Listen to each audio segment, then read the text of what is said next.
Le ministre de la Défense nationale poursuit sans relâche la vulgarisation de la nouvelle politique de défense nationale avec l'ambassadeur belge en poste à Kinshasa. Le docteur Gilbert Kabanda souhaite que la RDC accrédite les attachés de défense auprès des missions diplomatiques dans des pays partenaires pour la sensibilisation de cette politique de défense nationale en vigueur, mais inciter les Congolais vivant à l'étranger à cerner l'élan de la refondation de l'armée nationale à travers ce document.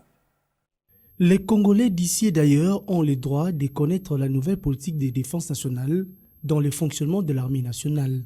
Il s'agit de l'un des grands chapitres inscrits également en lettres d'or dans la nouvelle politique de défense qui vient combler ces grands vides depuis l'accession de l'RDC à l'indépendance.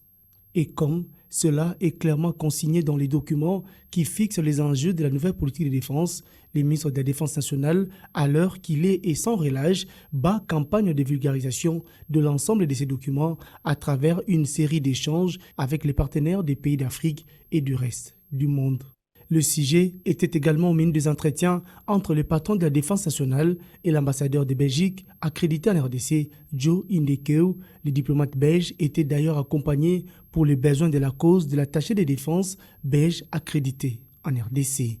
Nous sommes très contents, et d'ailleurs les nombreuses visites que nous avons eues de la Belgique en témoignent. On a eu quasi tout le sommet de notre défense ici, à Kinshasa et à Kindu pour visiter ce projet. Et nous aimerons bien que cela puisse se continuer avec des visites également en Belgique.